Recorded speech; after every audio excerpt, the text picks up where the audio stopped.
Could humanity face extinction soon? Human extinction could come from natural causes like asteroid impacts or supervolcanoes. These events are catastrophic, but they're also quite rare. In fact, the scientific consensus is that the risk of extinction from natural causes in the near term is relatively low. But what about dangers we create ourselves? Now that's where things get a bit more concerning. Climate change, global nuclear annihilation, biological warfare, and ecological collapse are just a few examples of how humanity could potentially end its own existence. Emerging technologies add another layer of risk. Advanced artificial intelligence could, in theory, become uncontrollable. Biotechnologies could create new viruses that spread uncontrollably, and self-replicating nanobots, they could consume all resources, leading to a scenario called grey goo. Potential anthropogenic causes of human extinction are numerous and varied. Global thermonuclear war is perhaps the most immediately catastrophic, with the potential to wipe out millions in moments and render the planet uninhabitable. The deployment of a highly effective biological weapon could spread a pandemic of unprecedented scale, decimating populations worldwide. An ecological collapse driven by climate change and environmental degradation could disrupt food chains and ecosystems, leading to widespread famine and societal breakdown. Runaway artificial intelligence, if it were to surpass human control, could make decisions detrimental to human survival. Similarly, runaway nanotechnology, such as a grey goo scenario, could consume all resources, leaving nothing for human sustenance. Natural and external risks add another layer of complexity. A high fatality rate pandemic could emerge without warning, outpacing our ability to respond. Supervolcanic eruptions, though rare, have the potential to blanket the Earth in ash, blocking out the sun and triggering a volcanic winter. An asteroid impact, while seemingly the stuff of science fiction, is a real threat that has caused mass extinctions in the past. Nearby supernovae or gamma-ray bursts could irradiate the planet, while an extreme solar flare could disrupt our technology and infrastructure. And though it remains in the realm of speculation, the possibility of an alien invasion cannot be entirely dismissed.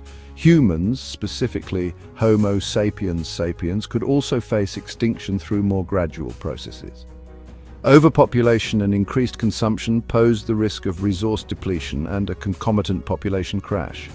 Population decline could occur as people choose to have fewer children, leading to an aging population and societal challenges. The displacement of naturally evolved humans by a new species produced by genetic engineering or technological augmentation could render us obsolete.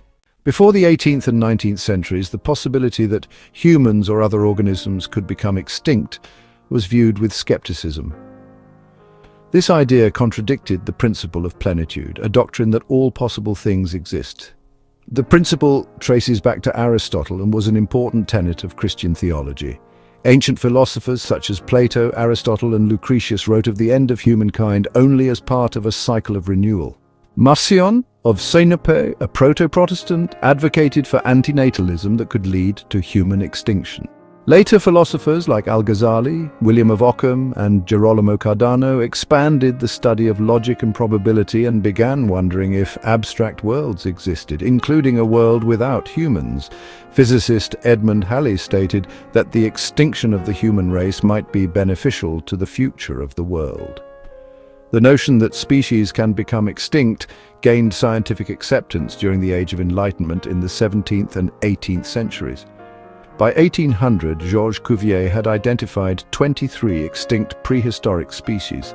The doctrine was further gradually undermined by evidence from the natural sciences, particularly the discovery of fossil evidence of species that appeared to no longer exist, and the development of theories of evolution. In On the Origin of Species, Darwin discussed the extinction of species as a natural process and a core component of natural selection. Darwin was skeptical of the possibility of sudden extinction, viewing it as a gradual process. He held that the abrupt disappearances of species from the fossil record were not evidence of catastrophic extinctions, but rather represented unrecognized gaps in the record. As the possibility of extinction became more widely established in the sciences, so did the prospect of human extinction. In the 19th century, human extinction became a popular topic in science, as seen in Thomas Robert Malthus's An Essay on the Principle of Population, and in fiction, such as Jean-Baptiste Cousin de Granville's The Last Man. In 1863, a few years after Charles Darwin published On the Origin of Species, William King proposed that Neanderthals were an extinct species of the genus Homo. The Romantic authors and poets were particularly interested in the topic. Lord Byron wrote about the extinction of life on Earth in his 1816 poem Darkness, and in 1824 envisaged humanity being threatened by a comet impact, employing a missile system to defend against it. Mary Shelley's 1826 novel, The Last Man, is set in a world where humanity has been nearly destroyed by a mysterious plague. At the turn of the 20th century, Russian cosmism, a precursor to modern transhumanism, advocated avoiding humanity's extinction by colonizing space. The invention of the atomic bomb prompted a wave of discussion among scientists, intellectuals, and the public at large about the risk of human extinction. In a 1945 essay, Bertrand Russell wrote, "The prospect for the human race is somber beyond all precedent. Mankind are faced with a clear-cut alternative. Either we shall all perish or we shall have to acquire some slight degree of common sense." In 1950, Leo Szilard suggested it was technologically feasible to build a cobalt bomb that could render the planet unlivable. A 1950 Gallup poll found that 19% of Americans believed that another world war would mean an end to mankind. Rachel Carson's 1962 book Silent Spring raised awareness of environmental catastrophe. In 1983, Brandon Carter proposed the doomsday argument, which used Bayesian probability to predict the total number of humans that will ever exist. The discovery of nuclear winter in the early 1980s, a specific mechanism by which nuclear war could result in human extinction, again raised the issue to prominence. Writing about these findings in 1983, Carl Sagan argued that measuring the severity of extinction solely in terms of those who die conceals its full impact, and that nuclear war imperils all of our descendants for as long as there will be humans.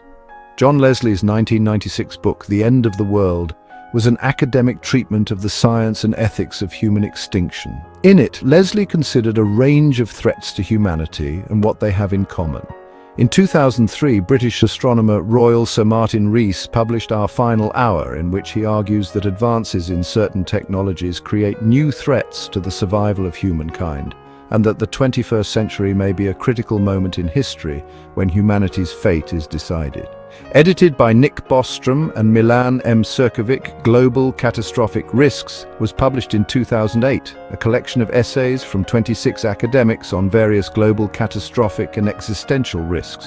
Toby Ord's 2020 book, The Precipice, Existential Risk and the Future of Humanity, argues that preventing existential risks is one of the most important moral issues of our time. The book discusses, quantifies, and compares different existential risks, concluding that the greatest risks are presented by unaligned artificial intelligence and biotechnology. As we navigate through the myriad of potential causes of human extinction, it's crucial to understand the probability of these events occurring. Although existential risks are less manageable by individuals than, for example, health risks, the possibility of human extinction does have practical implications. Experts generally agree that anthropogenic existential risks, those caused by human activities, are much more likely than natural risks. The universal doomsday argument proposed by scholars like Ken Olam, Joshua Knobe, and Alexander Vilenkin suggests that if we accept the possibility of human extinction, it changes the most likely sources of disasters and, consequently, the most efficient means of preventing them. They argue that we should be more concerned about undiscovered asteroids than the specific orbits of known ones. Similarly, the threat of supernovas should be considered in terms of their overall impact rather than the fate of a particular nearby star. Empirical evidence provides some comfort when it comes to natural risks.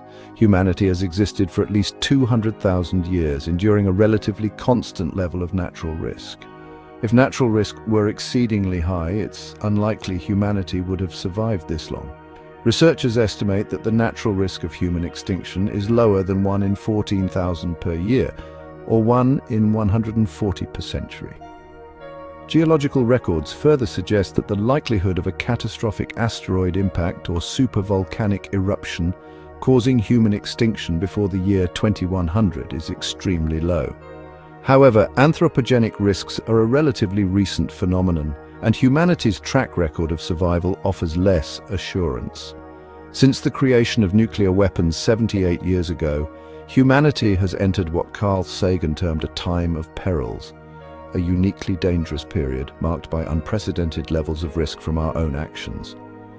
Technologies like nuclear weapons, biological engineering, and artificial intelligence pose threats that humanity has never faced before. Some scholars argue that certain scenarios, such as global thermonuclear war, would struggle to eradicate every last human settlement. Physicist Willard Wells points out that credible extinction scenarios would have to reach diverse areas, including underground subways, remote islands, and even Antarctica's McMurdo Station, which has contingency plans for long-term isolation. The existence of nuclear submarines capable of remaining submerged for years further complicates the likelihood of complete human extinction. While the probability of any single event causing human extinction remains low, the cumulative risk from multiple threats is significant.